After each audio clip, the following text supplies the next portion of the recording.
Welcome everyone. In this video I'm going to be talking about the basics of FIRE or financial independence, retire early.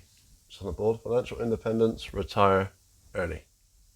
Before we start this video guys, I'd like if you would be able to click that subscribe button. It really helped me out. I'm hoping to be able to create more content for every one of you guys, and I'm trying to reach that magic number of 1,000 subscribers so I can monetize and help fund this channel, and I can't do it without your help. Thank you in advance.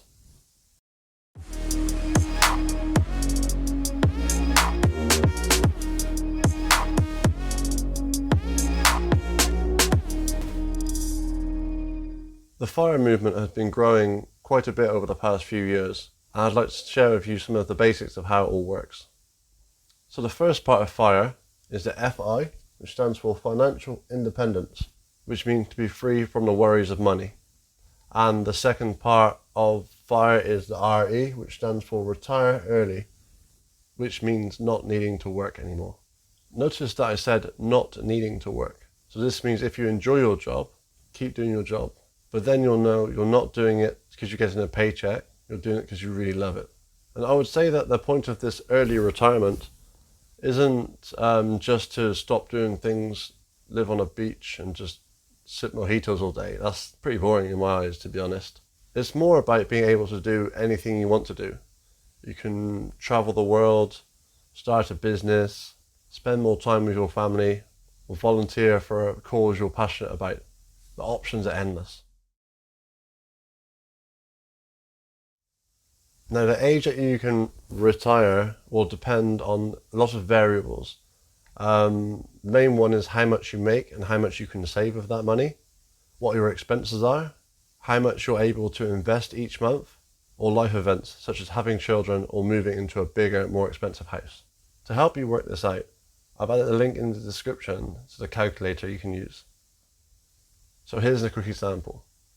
If you've got an income of $70,000 and expenses of $30,000 a year, you can retire in just under 11 years. This number has been calculated so that when your return on investment exceeds your expenses, you can then retire. Now, this doesn't take into account any increase in how much you can invest. So the more you can invest, the earlier you can retire. And it doesn't really matter if you're earning 50k or 200k a year. It's all down to your expenses. So for example, say someone is earning $200,000 a year. They could have children to pay for, live a luxurious lifestyle, or have to live in a big house because they have lots of children.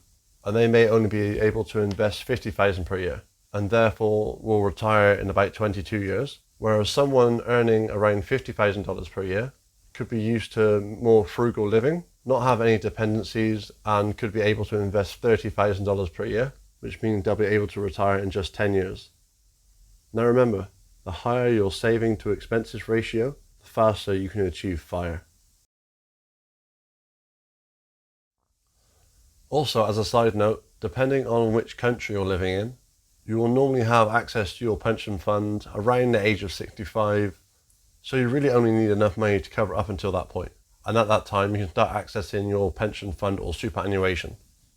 In order to be able to retire early, we need to have our money invested for it to grow and compound over time. There are two main investment types that people in the FIRE community have. One of them is property and the other is the stock market. Property would be a good investment providing you can guarantee someone will be living there the whole time, paying rent to you. But it does come with a lot of fees. And in Australia, this can range from about 3 to 5% of the value of the property. Plus there are ongoing maintenance costs, and your mortgage interest could go up, which means you'll end up paying a lot more than you expected to. And you could end up struggling to make the payments. Whereas investing in the stock market could cost you as little as $2 per trade and has management fees from only 0.03%. And when you want to sell, you can access the money in just a few days, and you can invest however much you want, whenever you want.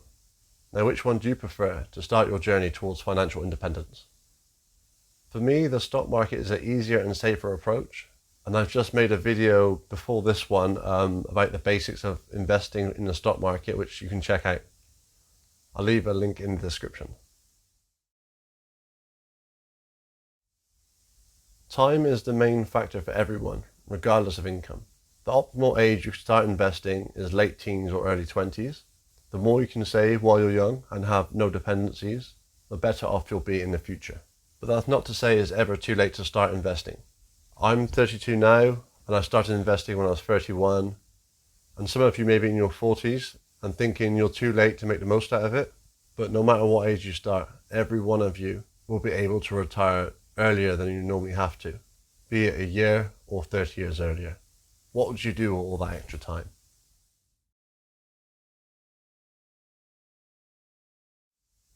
The first thing you need to do is work towards clearing off that debt, because the interest on that debt will write off any gains you make on your investments. Once your debt has been lowered, then you can start your investing journey. Now remember, your situation will change over time.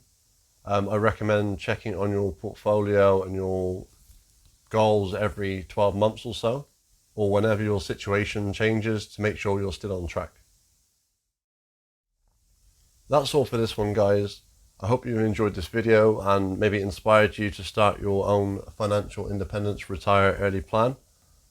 Also, if I can get you guys to subscribe below and like and comment if you feel like it.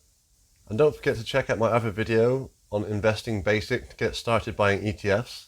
I'll put the link right here, hopefully, right here. Check that one out and yeah, subscribe. Thanks guys, see you next time.